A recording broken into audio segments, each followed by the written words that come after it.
Hi friends, AS മീഡിയയുടെ പുതിയൊരു latest informative education വീഡിയോയിലേക്ക് സ്വാഗതം ചെയ്യുകയാണ്. കേരള സർവകലാശാല ഡിഗ്രി FIUGP കോഴ്സിൻ്റെ അഡ്മിഷൻ പ്രൊസീജിയറുമായി റിലേറ്റ് ചെയ്തിട്ട് ഫസ്റ്റ് അലോട്ട്മെൻറ്റ് നാളെ പബ്ലിഷ് ചെയ്യും. ട്രയൽ അലോട്ട്മെൻറ്റ് വന്നതുപോലെ തന്നെ വൈകുന്നേര സമയത്തിനുള്ളിൽ തന്നെ നിങ്ങളുടെ പ്രൊഫൈലിൽ നിങ്ങൾക്ക് അലോട്ട്മെൻറ്റ് ചെക്ക് ചെയ്യാനായിട്ട് സാധിക്കുന്നതാണ്. അപ്പോൾ അതിൽ ട്രയൽ അലോട്ട്മെൻറ്റ് എങ്ങനെയാണോ ചെക്ക് ചെയ്യുന്നത് അതുപോലെ തന്നെ പ്രൊഫൈലിൽ നിങ്ങളുടെ പാസ്വേഡും ID യൂസ് ചെയ്ത് ലോഗിൻ ചെയ്യുക. ലോഗിൻ ചെയ്യുമ്പോൾ അവിടെ ഫസ്റ്റ് അലോട്ട്മെൻറ്റ് അല്ലെങ്കിൽ അലോട്ട്മെൻറ്റ് എന്ന ടാബ് ക്ലിക്ക് ചെയ്യുമ്പോൾ നിങ്ങൾക്ക് ഫസ്റ്റ് അലോട്ട്മെൻറ്റ് കാണാൻ സാധിക്കും.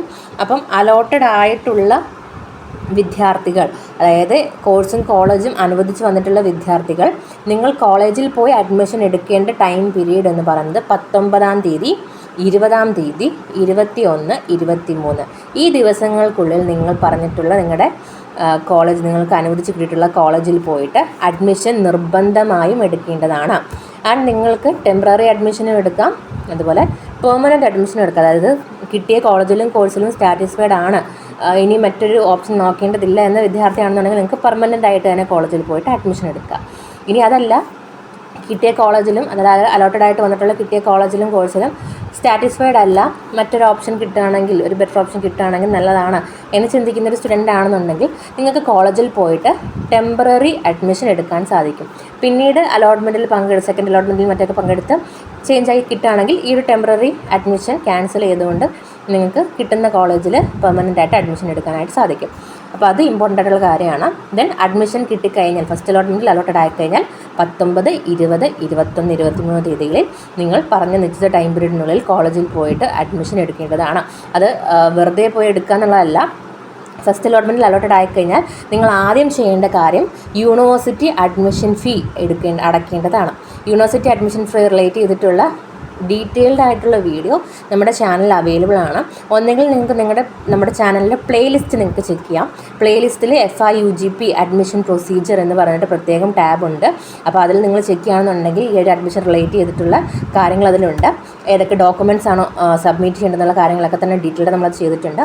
അപ്പോൾ അത് ചെക്ക് ചെയ്യാം. ഇല്ലെന്നുണ്ടെങ്കിൽ ഈ ഒരു വീഡിയോയുടെ ഡിസ്ക്രിപ്ഷൻ ബോക്സിൽ അതിൻ്റെ ലിങ്കുകൾ ഞാൻ തന്നേക്കാം, അത് നിങ്ങൾക്ക് ചെക്ക് ചെയ്യാം.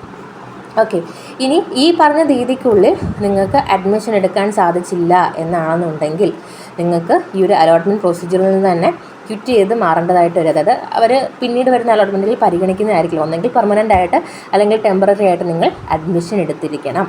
ഓക്കെ, ദെൻ പറഞ്ഞതുപോലെ യൂണിവേഴ്സിറ്റി അഡ്മിഷൻ ഫീ അടയ്ക്കണം. യൂണിവേഴ്സിറ്റി അഡ്മിഷൻ ഫീ എന്ന് പറയുന്നത് SC ST സ്റ്റുഡൻസിന് 1390 രൂപയാണ്. ജനറൽ SCBC മറ്റ് കാറ്റഗറിക്കാർക്ക് 2800 രൂപയാണ് പേയ്മെൻറ്റ് ചെയ്യേണ്ടത്. അത് നിങ്ങൾക്ക് പ്രൊഫൈലിൽ നിന്ന് തന്നെ ചെയ്യാനായിട്ട് സാധിക്കുന്നതാണ്.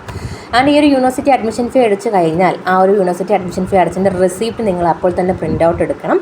അത് അഡ്മിഷൻ ടൈമിൽ കോളേജിൽ ചെല്ലുമ്പോൾ നിങ്ങളവിടെ സബ്മിറ്റ് ചെയ്യേണ്ടതാണ്.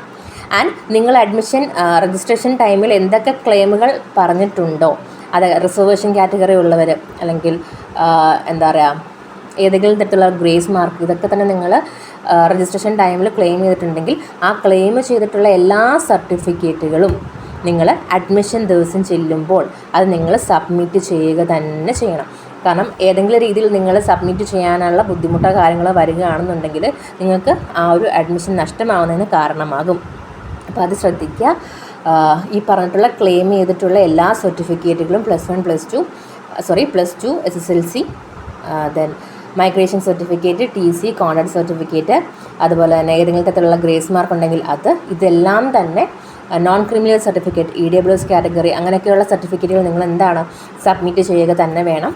അപ്പം യൂണിവേഴ്സിറ്റി അഡ്മിഷൻ ഫീ നിങ്ങൾ പേയ്മെൻറ്റ് പ്രൊഫൈലിൽ ചെയ്ത് കഴിഞ്ഞാൽ നിങ്ങൾക്ക് അലോട്ട്മെൻറ്റ് മെമ്മോ അതിൽ കാണാൻ സാധിക്കും. ആ അലോട്ട്മെൻറ്റ് മെമ്മോ ഡൗൺലോഡ് ചെയ്യുക. അലോട്ട്മെൻറ്റ് മെമ്മോയ്ക്കകത്ത് കൃത്യമായി പറഞ്ഞിട്ടുണ്ടാകും ഏത് ദിവസമാണ് നിങ്ങൾ ചെല്ലേണ്ടത്, എത്ര ടൈമിലാണ് നിങ്ങൾ ചെല്ലേണ്ടതെന്നുള്ളത്. അപ്പോൾ അതിനനുസരിച്ച് കറക്റ്റായിട്ട് കോളേജിൽ ചെന്ന് അഡ്മിഷൻ എടുക്കണം. ഇനി യൂണിവേഴ്സിറ്റി അഡ്മിഷൻ ഫീയുടെ കാര്യത്തിൽ NOS മറ്റ് സംഭരണ ബോർഡ് വിദ്യാർത്ഥികളാണെന്നുണ്ടെങ്കിൽ അവർക്ക് SC ST കാറ്റഗറിയിലുള്ള വിദ്യാർത്ഥികൾക്ക് 865 രൂപയും ജനറൽ കാറ്റഗറിക്ക് 2275 രൂപയുമാണ് യൂണിവേഴ്സിറ്റി അഡ്മിഷൻ ഫീ ആയിട്ട് അടയ്ക്കേണ്ടത്. അപ്പം ഇത്രയുമാണ്. ഫസ്റ്റ് അലോട്ട്മെൻറ്റിൽ അലോട്ടഡ് ആയി കഴിഞ്ഞാൽ പറഞ്ഞിട്ടുള്ള നിശ്ചിത ടൈം പീരീഡിനുള്ളിൽ നിങ്ങൾ കോളേജിൽ പോയി 19, 20, 21, 22, 23 ദിവസങ്ങളിൽ നിങ്ങൾക്ക് പോയി അഡ്മിഷൻ എടുക്കേണ്ടതായിട്ടുണ്ട്. അഡ്മിഷൻ എടുക്കുന്നതിന് മുമ്പായിട്ട് ചെയ്യേണ്ട കാര്യം അലോട്ടഡ് ആവുന്ന ആ ടൈമിൽ തന്നെ നിങ്ങളുടെ പ്രൊഫൈലിലൂടെ യൂണിവേഴ്സിറ്റി അഡ്മിഷൻ ഫീ അത് കൃത്യമായിട്ട് അടയ്ക്കുക. അതിന് റെസിപ്റ്റ് കയ്യിൽ പ്രിൻ്റ് ഔട്ട് എടുക്കുക. അതിനുശേഷം അതിലുള്ള അലോട്ട് മെമ്മോ ഡൗൺലോഡ് ചെയ്ത് പ്രിൻ്റ് ഔട്ട് എടുത്ത് കയ്യിൽ വെക്കുക. ആ അലോട്ട്മെൻറ്റ് മെമ്മോയിൽ പറഞ്ഞിട്ടുള്ള ടൈം പീരീഡിൽ നിങ്ങൾ കോളേജിൽ പോയി സർവർ ഡോക്യുമെൻറ്റ്സും എല്ലാത്തിൻ്റെയും ഒറിജിനൽ തന്നെ വേണം. ആ ഡോക്യുമെൻറ്റ്സ് നിങ്ങൾ എന്താണ് കോളേജിൽ സബ്മിറ്റ് ചെയ്ത് അഡ്മിഷൻ ടെമ്പററി ആയിട്ടോ പെർമനൻ്റ് ആയിട്ടോ എടുക്കുക.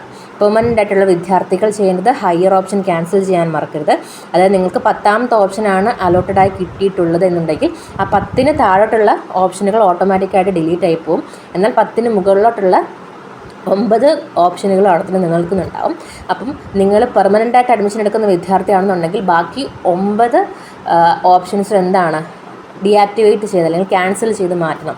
ഇല്ലെന്നുണ്ടെങ്കിൽ നിങ്ങൾ ഓൾറെഡി പെർമനൻ്റായിട്ട് അഡ്മിഷൻ എടുത്തിട്ടുണ്ടെന്നുണ്ടെങ്കിൽ പോലും ആ ഓപ്ഷനുകൾ അവിടെ നിലനിൽക്കുന്നിടത്തോളം സമയം നിങ്ങൾ എന്താണ് അടുത്ത അലോട്ട്മെൻറ്റിലും പരിഗണിക്കപ്പെടും. അങ്ങനെ പരിഗണിക്കപ്പെടുമ്പോൾ നിങ്ങൾ ഇപ്പോൾ എടുത്തിട്ടുള്ള അഡ്മിഷൻ ഓട്ടോമാറ്റിക്കായിട്ടും ക്യാൻസലായി പോകുന്ന ഒരു സിറ്റുവേഷൻ വരും. അപ്പോൾ അങ്ങനെയുള്ള കാര്യങ്ങളൊക്കെ ഉണ്ട്. അത് കൃത്യമായിട്ട് ശ്രദ്ധിച്ച് അഡ്മിഷൻ പ്രൊസീജിയേഴ്സിൽ പങ്കെടുക്കുക. അപ്പോൾ കൂടുതൽ ഒഫീഷ്യൽ ഇൻഫോർമേഷന് വേണ്ടി ചാനൽ സബ്സ്ക്രൈബ് ചെയ്യാൻ മറക്കരുത്. നാളെ ഈവനിങ്ങോട് കൂടിയിട്ട് ഫസ്റ്റ് അലോട്ട്മെൻറ്റ് പബ്ലിഷ് ചെയ്യുന്നതായിരിക്കും.